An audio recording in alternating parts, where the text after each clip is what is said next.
Fala pessoal, vamos bater mais um papo sobre algoritmos de estrutura de dados? E hoje o nosso papo aqui é sobre arquivos. Bom, mas o que são arquivos? Quando a gente está se tratando de uma linguagem de programação, o que de fato é essa estrutura arquivo? Já que a gente tem tanto deles no computador, certo? Tem nos discos, tem em pendrives, o que são isso? Vamos pensar em alguns itens aqui que a gente já conhece. Primeiro, arquivo é uma estrutura de armazenamento durável. Desligou, ele ainda está lá. Beleza? Ele permite armazenar grandes quantidades de informações e acesso concorrente aos dados. Ou seja, podem ter vários usuários que vão utilizar aquele arquivo, vários processos que vão utilizar aquele arquivo. Beleza? Além disso, um arquivo deve possuir um nome, ele geralmente possui uma extensão, mas não é a extensão que define o tipo do arquivo. O que define o tipo do arquivo? É a maneira como os dados estão organizados e as operações são usadas por um programa para processar, ler ou escrever esse arquivo, certo? É isso que define o tipo de arquivo. Além disso, quando nós trazemos o arquivo para a linguagem C, é importante nós lembrarmos do subsistema, vamos chamar de sistema mesmo, do sistema de entrada e saída em C. Por quê? Primeiro, o sistema de entrada e saída em C oferece um mecanismo para transferir dados entre dispositivos, quaisquer que sejam os dispositivos, beleza? E C não define nenhuma palavra-chave que realize operações de entrada e saída. Essas operações elas são realizadas mediante as chamadas a funções da biblioteca padrão, que aqui a gente representa por stdio.h. É o que a gente tem que incluir no nosso código para poder trabalhar com as funções de entrada e saída, que já são da biblioteca padrão quando você está rodando lá no sistema operacional. Perfeito? E os dados podem ser tanto binários quanto formatados, e aí que vai entrar o nosso conceito de formato texto. Nós temos esses dois tipos. Todos eles são sequências de bytes, certo? Isso facilita para criar arquivos de diferentes necessidades. Tranquilo?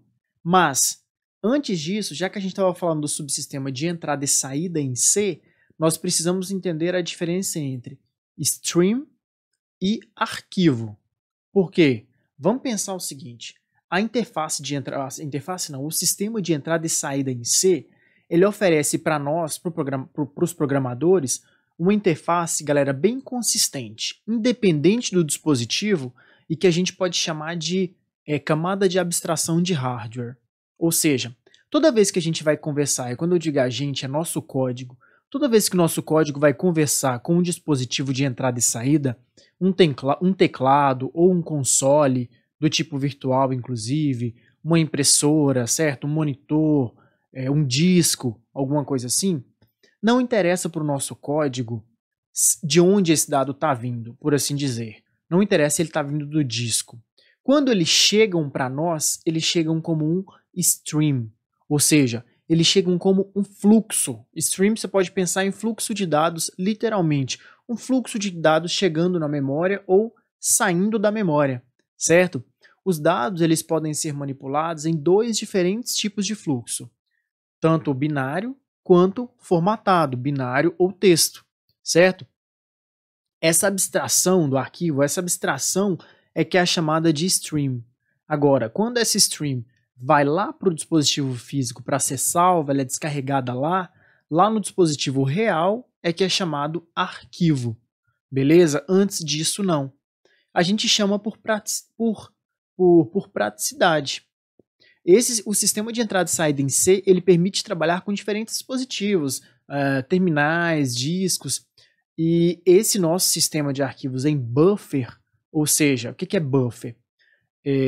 Toda vez que a gente usa a palavra buffer, a expressão bufferizar, quer dizer que a gente está armazenando temporariamente os dados porque eles estão vindo de um dispositivo e nós vamos mandar para outro dispositivo ou para outro processamento. Nós estamos trabalhando com os dados temporários ou nós estamos juntando os dados até eles ficarem prontos, certo? Esse é o conceito geral assim de buffer. Então, o sistema de arquivo com buffer, que é o sistema de C, ele transforma os arquivos todos em um dispositivo lógico, certo? Esse dispositivo lógico é que é o chamado stream, entendeu? Então, todos os streams comportam-se de maneira semelhante para a gente, o que não quer dizer que os arquivos lá onde eles estão salvos, eles vão se comportar de maneira semelhante. Um arquivo no disco não vai se comportar, por exemplo, como um arquivo vindo do teclado ou como um arquivo indo para um lugar que não seja disco, para um terminal. Você está entendendo? Porque o arquivo é quando ele atingiu o dispositivo físico. Antes disso, para nós, ele é um stream. Entendeu? E os streams, eles podem ser binário ou formato texto. Ambos são sequências de bytes, claramente, só que o texto é uma sequência de caracteres. Já a binária, olha só o que está escrito. É a sequência de bytes com correspondência 1 para 1 com aqueles encontrados no dispositivo externo. Ou seja, quando é binário, que a gente pensa assim, sem formato, né? A sequência de bytes que está na memória principal, pega ela todinha e joga lá no HD. Entendeu? Aquela stream lá não precisa de formatação, inserir bytes de formatação, fazer traduções, ele vai direto no formato que está lá para o HD. Beleza? Aí nós temos os contrapontos. As características dos streams de texto. Perceba que eu ainda estou, como eu digo, forçando, certo? Mantendo o conceito de streams e não de arquivos ainda. Olha o que está escrito aí nos arquivos, nos streams de texto. Ele é composto por uma sequência de caracteres que pode ou não ser dividida em linhas terminadas por um caractere de final de linha. Como assim? Olha só, os dados eles são gravados exatamente como seriam impressos na tela. Tranquilo? Agora olha essas características. Requer conversão ou tradução de dados, que isso vai depender um pouquinho de sistema, já que a gente está inserindo dados de formato para poder salvar o arquivo, a gente vai ter que fazer uma traduçãozinha. Inserir dado de formato são alguns controles, alguns bytes de controle que vão nos dizer alguma coisa sobre os bytes de dados, junto com o nosso stream que foi salvo, junto com o nosso arquivo. Esses dados estão todos juntos, certo? Alguns para nos dizer informações e outros que são os nossos dados, beleza? Ainda sobre os streams de texto. Na última linha não é obrigatório o caractere de fim de linha. Cada linha contém 0 ou mais caracteres e ainda, uma linha não é um string, porque a terminação de string é /0 e a terminação de linha é /n. Aqui a gente pode ocorrer alguns problemas com a conversão e relacionados com, por exemplo, arquivos de texto, eles tendem a ser maiores, tá? E as operações de leitura e escrita são mais lentos. Os dados são gravados como caracteres de 8 bits no sistema de codificação ASCII ou ASCII, sabe aquele ASCII 2? Para gravação. Beleza. Agora, dá uma olhadinha aqui, deixa eu só virar um pouquinho aqui, ó. Isso aqui são tabelas que eu tirei lá a fonte está aqui, foi do Wikipedia mesmo, que trazem a representação dos caracteres, dos símbolos, né, dos sinais gráficos nas suas formas, tanto em hexa, binário, quanto o próprio sinal, o desenho. Então, olha aqui.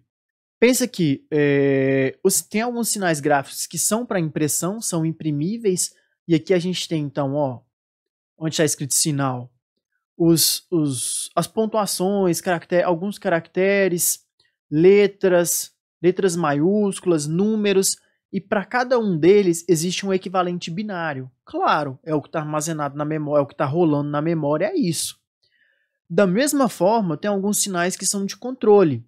Tipo assim, depois da palavra aluno, por exemplo, eu posso ter um byte que vai ser um /0, que vai ser um /0, ou que vai ser um /n, como está aqui.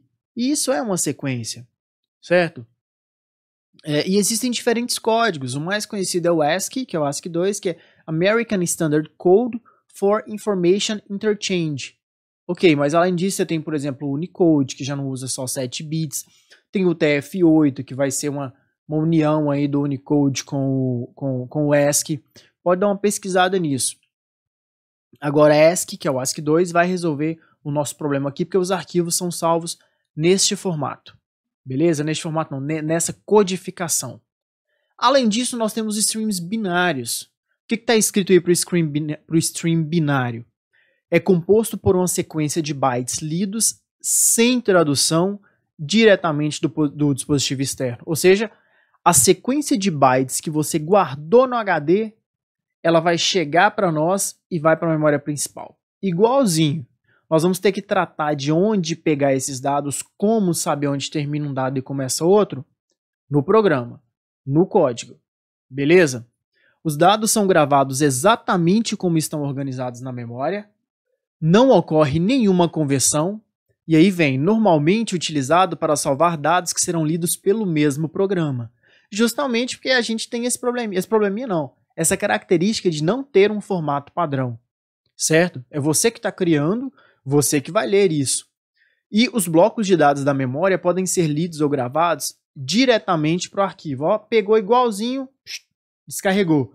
Não precisa ficar inserindo byte de formatação, certo? Quais são as principais vantagens? Em geral, os arquivos são menores e as operações de leitura e escrita são mais rápidas também. Vamos fazer um exemplo aqui. Imagina que você está com o valor 101 e você quer gravar esse valor inteiro 101 em 2 arquivos.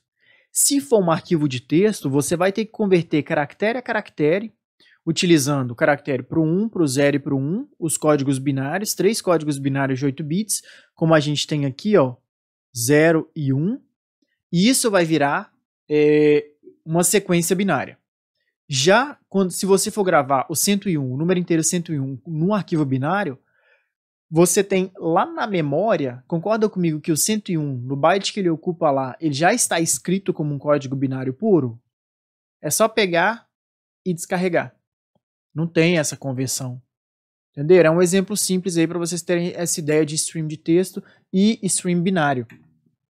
Agora, trazendo para o conceito de arquivo, ou seja, quando o stream vira arquivo, quando eu descarrego isso da memória principal e jogo lá no dispositivo físico, tem algumas características, por exemplo, o nome do arquivo. O nome do arquivo é armazenado em string, certo? E o nome do arquivo pode ser informado junto com sua localização no disco. Isso vai depender, claro, das regras do sistema operacional, que naturalmente é um código escrito também, por exemplo, em linguagem C, então as regras são as mesmas aqui. O que você vai ter que observar? Se estiver rodando no Linux, ou se estiver rodando no Windows ou no outro sistema operacional, vai ter que observar estas regras, certo? Aqui a gente se atenta ao Linux e o Windows que resolve aí os nossos problemas. Você pode você pode passar como nome do seu arquivo só o nome de fato, nome, por exemplo, nome.txt, ou só nome, só dados, se não for arquivo de texto. Esse é o caminho relativo. Por que ela é relativo? Quando você bota seu código para rodar, e esse seu código manipula um arquivo, onde que o seu executável, depois que já compilou, né, e pai virou executável, onde que seu código rodando, seu programa rodando, vai procurar o arquivo da manipulação? Na mesma pasta que está o seu executável. Agora, se você quer deixar isso em outro lugar, certo? Aí você precisa passar o caminho absoluto, ou seja, no nome do arquivo já vai o caminho. Então, por exemplo, olha só, imagina que você está no ambiente Linux e que o Thomas está lá, o Thomas salvou o arquivo dele numa pastinha chamada programa. Então, você vai botar o caminho aqui, ó, home, barra Thomas, barra programa, barra dados. Esse dados.txt é o nome do seu arquivo e esse restante também é nome, mas na verdade ele indica o caminho. Da mesma forma no Windows, só que como no Windows você usa a barra invertida, e a barra invertida aqui a gente já usa para outras funções, ela é reservada, a gente tem que escapar a barra quando eu quero usar a barra como um caractere, entendeu? Como um nome de arquivo. Por isso que eu boto barra. Uma está escapando, uma significa que a próxima vai fazer parte do nome do arquivo. Perfeito? E existem algumas operações comuns em arquivos. Como eu disse para vocês, operações de entrada e saídas, nós não temos instruções ali definidas em C, nós temos funções da biblioteca padrão, certo? Que nós temos que fazer chamadas, isso aí nós vamos ver nos próximos vídeos, mas para fazer que tipo de operação? Abrir arquivo, fechar arquivo, ler e escrever caracteres em arquivos, indicar que acabou um arquivo, que o fim do arquivo foi atingido, posicionar o arquivo em um ponto determinado, ou seja, ficar movendo o cursor ao longo do arquivo para ler, para escrever, certo?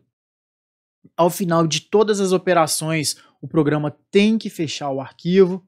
Quando um programa é encerrado, todos os arquivos associados são fechados automaticamente, certo? E o conteúdo dos buffers, que são os streams que a gente estava trabalhando, são descarregados para o dispositivo externo para se tornar um arquivo naquele momento. Agora, se um programa só trava, dá um crash, ou chama só um abort para abortar o programa, dados não são descarregados e salvos, tá? Simplesmente eles vão se esvair aí. Perfeito? E uma animaçãozinha aí, um PowerPoint para nós, maroto, para dizer que as funções mais comuns do sistema de arquivo com buffer da linguagem C serão exploradas nos nossos próximos vídeos, que é então onde nós vamos trabalhar com códigos para a gente editar, abrir arquivo, fechar arquivo e por aí vai. Certinho, pessoal? Bom, então era isso por hoje para falar sobre os arquivos, que na verdade são streams antes de serem arquivos, e se liguem nas próximas videoaulas. Valeu por assistir!